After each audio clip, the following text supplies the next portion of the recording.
bukan saya perokok, tapi ingat, berapa puluh ribu yang bekerja di gudang garam, jarum, dan lain sebagainya.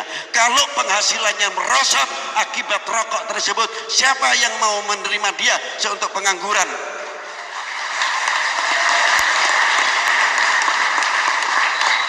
Apakah kalian yang ribut rokok sudah menyiapkan tempat pekerjaan? Bohong, mengharamkan dengan mudah. Berapa puluh ribu nanti yang akan nganggur karena merosotnya pabrik rokok. Itu yang terjadi karena kita tidak pernah berpikir jauh. Ketika dia mendapat pesangon hanya jadi 3 bulan, imma jadi malaikat, imma jadi iblis. 3 bulan modalnya bisa untuk apa? Untuk adol wedang. Kono wis akeh adol wedang, kono wis adol janganan, kono wis adol bakso kakean. Wong sing wis ana beluru bathi kakean, wis ana saingane adol bakso maneh. Entek-entekane digrogoti modale ditekke, entek-enteke cengap-cengap ki ngesuk bojo karo anak Pak mangan apa? Saya mau bertanya, wis siap ya untuk pengangguran? Assalamualaikum warahmatullahi wabarakatuh. Alhamdulillah, salatu wassalamu ala rasulillah, amma ba'd. Kaum muslimin yang dirahmati Allah subhanahu wa ta'ala, seandainya orang yang berkata di dalam video tersebut, yang berbicara di dalam video tersebut itu adalah orang awam, orang yang tidak berpendidikan, maka itu sangat wajar mengeluarkan perkataan seperti itu. Karena apa? Karena rendahnya ketauhidan orang-orang awam. Karena tipisnya keimanan mereka kepada Allah subhanahu wa ta'ala. Ketidakfahaman mereka terhadap nama dan sifat Allah. Bahwa Allah subhanahu wa ta'ala memiliki nama dan sifat Ar-Razzaq, yang maha memberikan rizki. Atau seandainya perkataan tersebut keluar dari orang-orang kafir, maka itu sangat wajar. Karena memang orang-orang kafir, mereka tidak tahu bahwa Allah subhanahu wa ta'ala lah yang menjamin rizki seluruh makhluk. Allah subhanahu wa ta'ala mengatakan, wa ma min dabbatin fil ardi illa 'alallahi rizquha. Dan tidak ada satupun makhluk yang berjalan di muka bumi melainkan Allah lah yang memberikan rizki kepada mereka. Semua makhluk itu Allah yang menjamin rizkinya. Hanya saja memang kita harus berusaha. Bagaimana caranya agar mendapatkan rizki? Bagaimana cara kita untuk menjemput rizki? Dan usaha kita itu juga diatur oleh Allah subhanahu wa ta'ala. Tidak sembarangan. Ya ayuhan nas, kulu mimma fil ardi halalan thayyibah. Wala tattabi'u khutuwatis syaitan, innahu lakum aduwwum mubin. Wahai sekalian manusia, makanlah yang halal dan baik, apa yang terdapat di bumi Allah ini. Dan janganlah kalian mengikuti langkah-langkah syaitan, karena sesungguhnya syaitan itu adalah musuh yang nyata bagi kalian. Allah subhanahu wa ta'ala memerintahkan kepada kita untuk memakan sesuatu yang berasal dari sesuatu yang halal dan baik.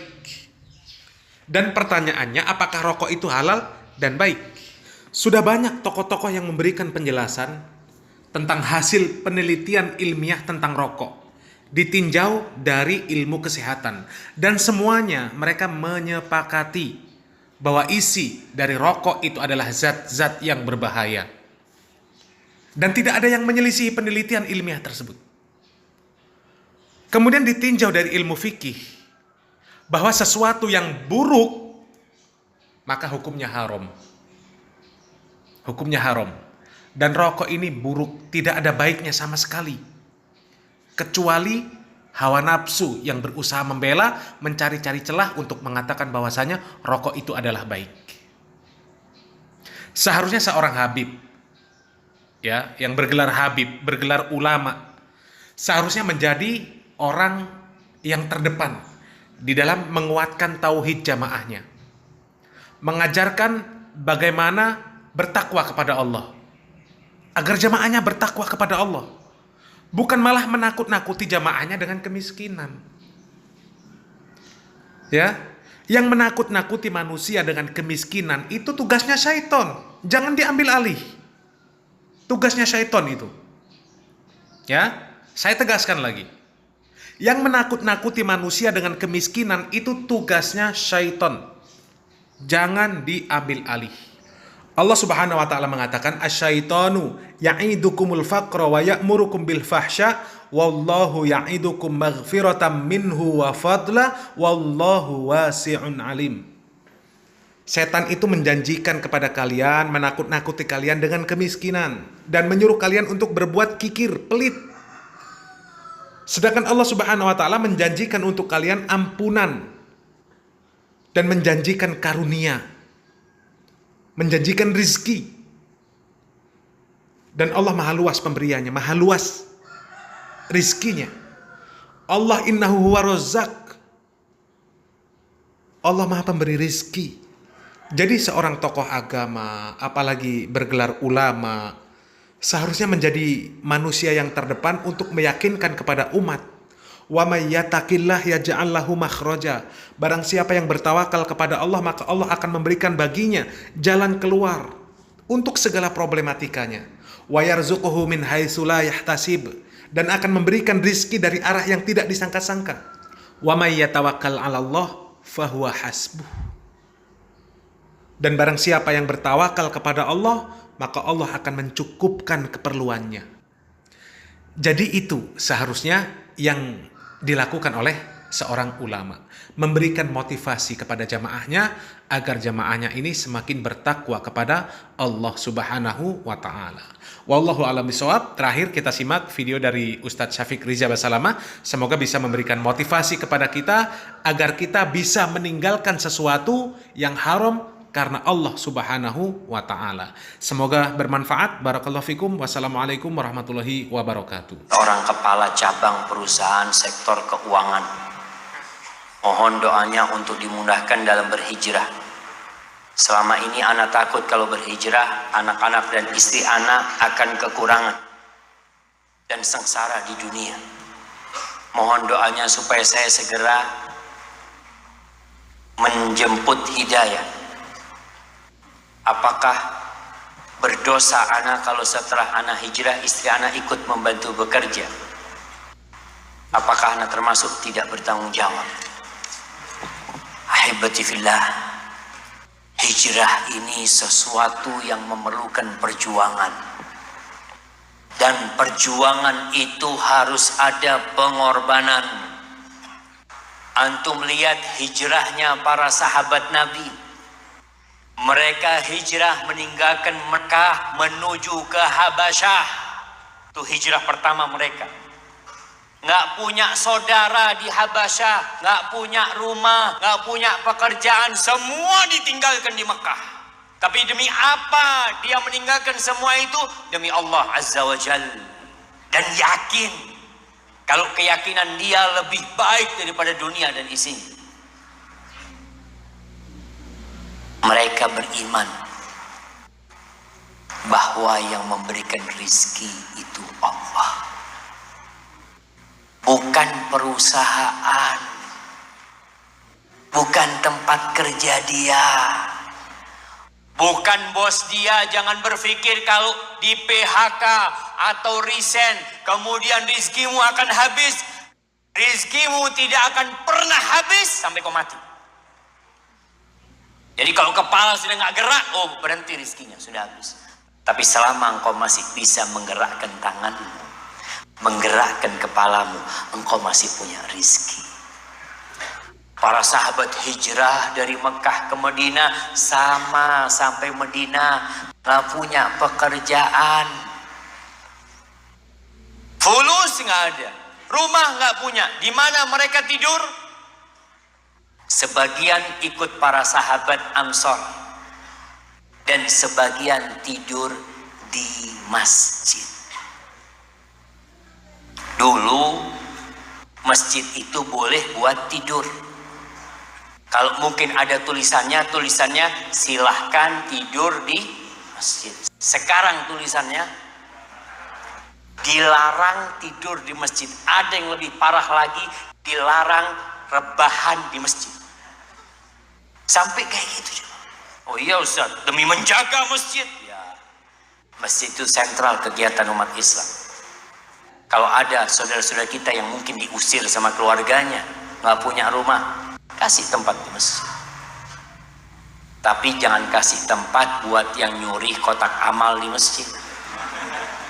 Itu yang kadang-kala kita takut. Itu hijrah para sahabat. Umar bin Khattab jadi apa sampai kota Madinah? Menggembala kambing. Jadi kalau bicara ada orang-orang, Ustaz, anak kalau kerja keras Ustaz nggak bisa ngaji. Umar bin Khattab, Masya Allah, dia mengembala kambing.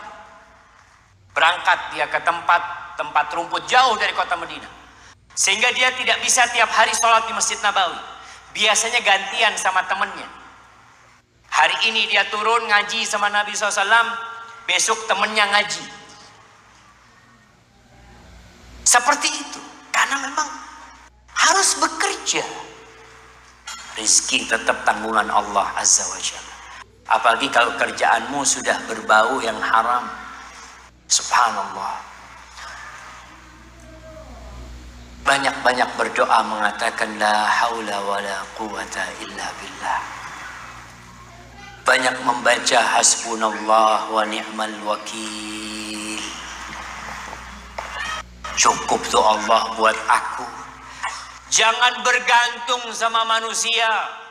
Jangan ketika resign keluar dari tempat kerja lalu bergantung, oh ana punya uang, oh ana menabung selama ini, ana punya ini, semua bisa habis jemaah.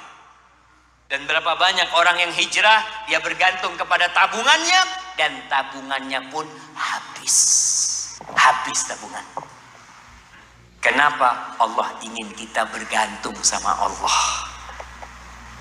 Bukan bergantung kepada fulan. Oh, anak punya kenalan. Oh, anak punya fulan. Nah, katakan, aku Abdul Ghani. Aku ini hambanya Allah yang maha kaya. Kenapa takut miskin? Di mana orang itu hambanya Allah yang maha kaya, kemudian takut miskin? Ya ma, katakan, ana Abdul Ghani. Aku hambanya Allah yang maha kaya. Siapkan istrinya untuk hijrah. Kemudian kalau nanti hijrah istrinya membantu bekerja, nggak apa-apa. Sebagian sahabat Nabi itu miskin. Bukan dia tidak bertanggung jawab. Dia sudah bekerja tapi hasilnya nggak cukup. Seperti sahabat Nabi yang bernama Abdullah bin Mas'ud radhiyallahu ta'ala anhu. Wa sallallahu ala nabiyina wa sallam. Miskin Abdullah bin Mas'ud, kerjanya serabutan.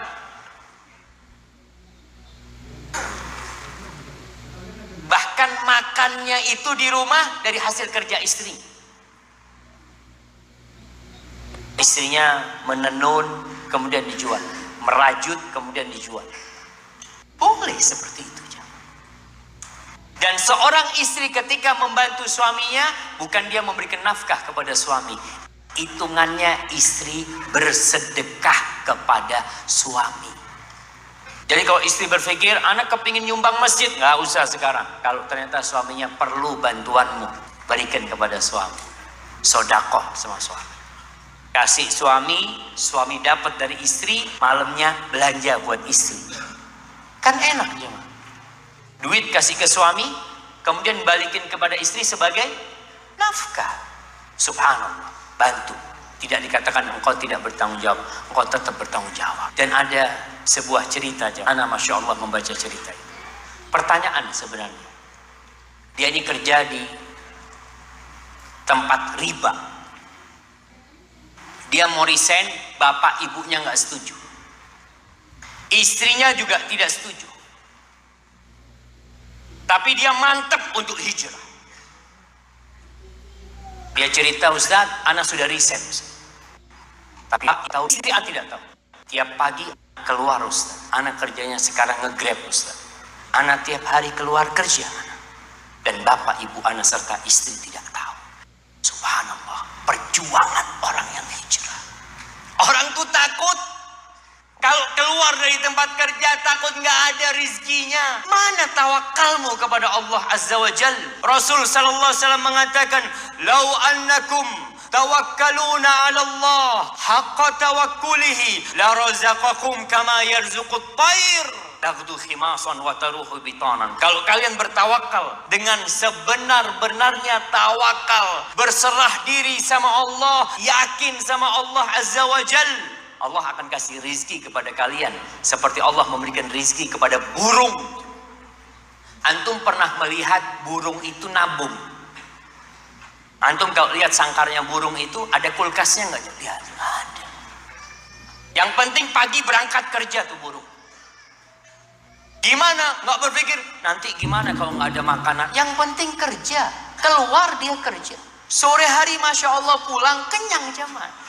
Dia bisa makan, dia kasih makan anaknya. Subhanallah.